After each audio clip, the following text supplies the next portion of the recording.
आप प्याज इसमें बिल्कुल बारीक चॉप करके डालेंगी तो ये बहुत अच्छे से बाइंड हो जाएगा। ये देखें इस तरह से। अब हम इसको साइड पे करेंगे। जी व्यूअर्स, अब ये मेरे पास है तकरीबन 3 से 4 टेबल स्पून मैंने मैदा ले लिया है। अब हम इसमें थोड़ा सा पानी डाल के इसकी स्लरी रेडी कर लेंगे।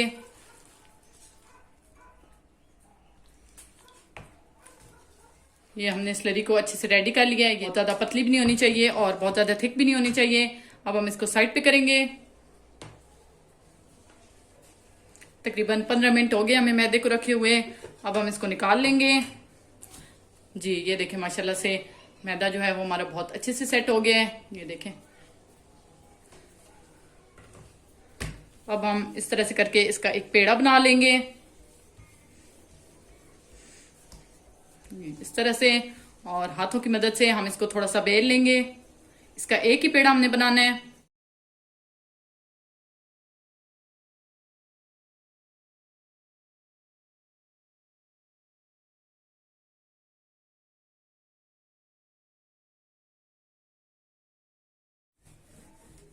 जी ये माशाल्लाह से हमने इसकी बड़ी सी रोटी बेल ली है। ये देखें इस तरह की होनी चाहिए, बहुत ज्यादा पतली भी नहीं होनी चाहिए और बहुत ज्यादा मोटी भी नहीं होनी चाहिए। अब हम इसकी कटिंग कर लेंगे। कटिंग करने के लिए सबसे पहले हम इसको दरमियान में से कट कर लेंगे, ये इस तरह से। उसके बाद हम इसको इधर दरमियान में से कट करेंगे, ये इस तरह से। उसके बाद इस साइड से,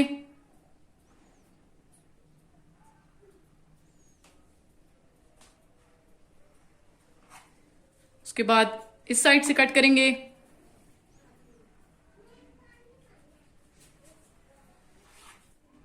हमने इसको कट कर लिए है। उसके बाद ये जो साइड है ये देखें इस तरह से, इस तरह ले आएंगे।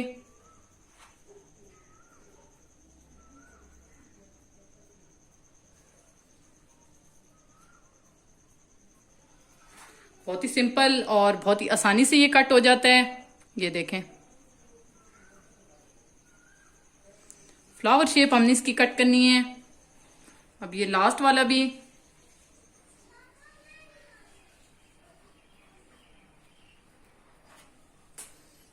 ये देखें माशाल्लाह से बहुत अच्छे से हमने इसको कट कर लिया है। अब ये जो हमारे पास स्टफिंग है, तकरीबन 1 टेबल स्पून मैंने स्टफिंग उठाई है। ये देखें इस तरह से करके हाथों की मदद से हम थोड़ी सी इसको शेप दे लेंगे, ये इस तरह से। और इसको हम इधर रखते जाएंगे। ये 1 टेबल स्पून मैंने लिया है स्टफिंग। थोड़ा सा हाथों की मदद से हम इसको शेप दे लेंगे और इस साइड पे हम इसको रखते जाएंगे। चलो से सारी स्टफिंग हमने रख ली है। अब ये जो हमने स्लरी बनाई थी स्पून की मदद से, ये इस तरह से करके हम दरमियान में इसको थोड़ा सा लगा देंगे ताकि ये सारे पीसों पे लग जाए अच्छे से।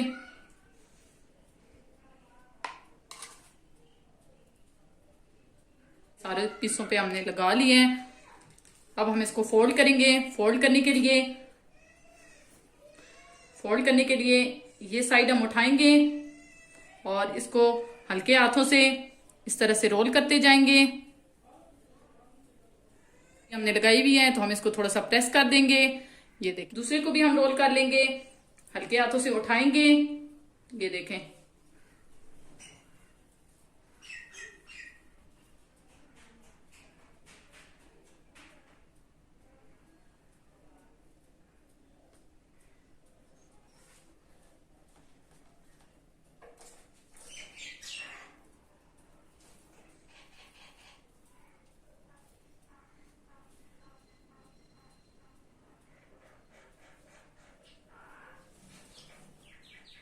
बाकी सारे भी हम इसी तरह से रोल कर लेंगे।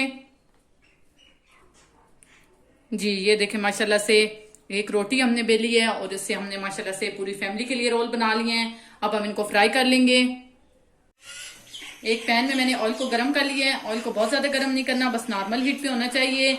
अब ये जो हमने स्लरी रेडी की थी, एक रोल हम उठाएंगे और एक साइड से हम इसमें डिप करेंगे। ये देखें इस पे पतली सी लेयर आ जानी चाहिए इस तरह से। अब हम दूसरी साइड से भी इसको डिप करेंगे, ये इस तरह से। ये देखें